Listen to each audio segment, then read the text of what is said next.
আগামী এক সপ্তাহের মধ্যে যে আসিফ নজরুল রাস্তায় না নামে, তাহলে আসিফ নজরুলের বিচারের দাবিতে যদি কেউ রাস্তায় নামে, সেটা আমি শাহরিয়ার কবির, ইনশাল্লাহ। এই গণভোট এবং একই ভোট একই শিডিউলে না দিয়ে আলাদা আলাদা শিডিউলে করালো কে? আসিফ নজরুল। তা আজকে আসিফ নজরুল আমার আপনার সাথে এখানে নাই কেন? আমি আপনাদের মাধ্যমে বলে দিচ্ছি, আগামী এক সপ্তাহের মধ্যে যে আসিফ নজরুল রাস্তায় না নামে, তাহলে আসিফ নজরুলের বিচারের দাবিতে যদি কেউ রাস্তায় নামে, সেটা আমি শাহরিয়ার কবির, ইনশাল্লাহ। কারণ তার জন্য আজকে আমার এই জুলাইয়ের ব্যর্থতা। তাই এই আজকে বিএনপিকে ক্ষমতায় নিয়ে আসছে। তাই ইন্ডিয়ান আধিপত্যবাদের বিরোধিতা আমরা যারা করি, তাদের জীবন আজকে হুমকির মুখে ফেলাইছে। আপনি একটা কথা বলেন, 52 জন্য শহীদ মিনার আছে, 71 জন্য স্মৃতিসৌধ আছে, 18 মাসে আবার জুলাইয়ের জন্য কি আছে?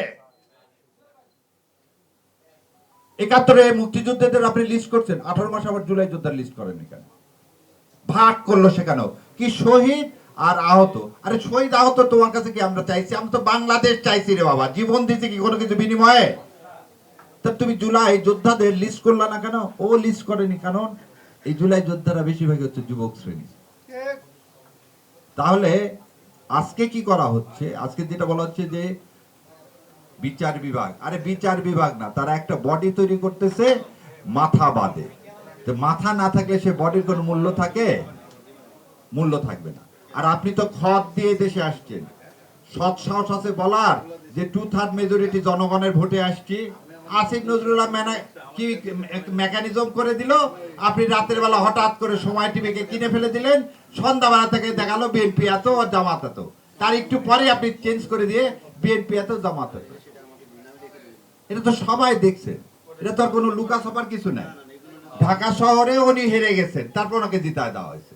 এটাকে আবার কি করছে, সাপ্রেস করার জন্য আবার আপনি কি করছেন? গেম খেলছেন। কি গেমটা দেখেন যে ওর নাম কি আল্লাহ, জামাত ইসলামের আমিরও হেরে গেছে। আর আমির হেরে গেছে তো জিতাতে বলছে কে?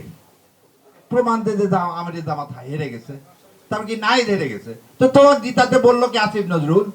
তুমি বলো যে ও ওই দুটা এই জন্য বলতে যাতে কেউ না বলে আমিও হেরে গেছি। এখন এদেশের দাবি শোনে, ভণ্ডামো সবসময় করবেন এরা মুনাফেক বলবো না। কি কারণে? তত্ত্বাবধায়ক ব্যবস্থার মাধ্যমে 91 সালে কে ক্ষমতায় আসছিল? বিএনপি, তাই তো? না হলে বিএনপি জীবনে কিন্তু ক্ষমতায় আসতে পারতো? আওয়ামী লীগ কিন্তু ক্যাবিনেট ফর্ম করে মিষ্টি বন্ধ কেনা শেষ, কিন্তু ক্ষমতায় কি হলো? বেগম খালেদা জিয়া আসলো। বেগম খালেদা জিয়া সেই তত্ত্বাবধায়ক ব্যবস্থা বললেন সংবিধানের মধ্যে নাই। তাকে সবাই মিলে বুঝালো যে তত্ত্বাবধায়ক ব্যবস্থা করলে যা যা করছে আপনার ছেলে ভাইরা, এটা জাতি জেনে গেছে, আপনি কিন্তু জিতবেন না। সে তত্ত্বাবধায়ক ব্যবস্থা 5 বছরে ওই বিল উত্থাপন করায়নি। 91 থেকে 95 সাল পর্যন্ত তত্ত্বাবধায়ক ব্যবস্থার বিলই তুলল না। তারপরে কি করা হলো? আন্দোলন করা হলো। আন্দোলনের মাথায় 17 দিনে তিনি তত্ত্বাবধায়ক ব্যবস্থা বিল পাশ করে দিলেন। কি 12 ফেব্রুয়ারি ইলেকশন। আজকে অনেকে তাকে বলে 3 বারের প্রধানমন্ত্রী। যারা এই কথা বলে তাদের কি করা উচিত? তাদের এতে লজ্জা পাওয়া উচিত। কারণ 15 ফেব্রুয়ারি যদি আপনি বলেন সেটা একতরফা ইলেকশন, বিএনপি একতরফা ইলেকশন করছে, হাসিনা 3টা করছে, আপনি একটা করছে। আমরা তাদের দিন এগুলো কথা বলতে যাইনি। আপনি একটা করলেন কেন? তত্ত্বাবধায়ক। আবার বলে উদারতা দেখায়। মানুষ সেদিন আপনাকে জায়গা দেয়নি, এবং তারপর জুন মাসে তখন ইলেকশন হলো, সেই ইলেকশন আপনি পরাজয় বরণ করলেন।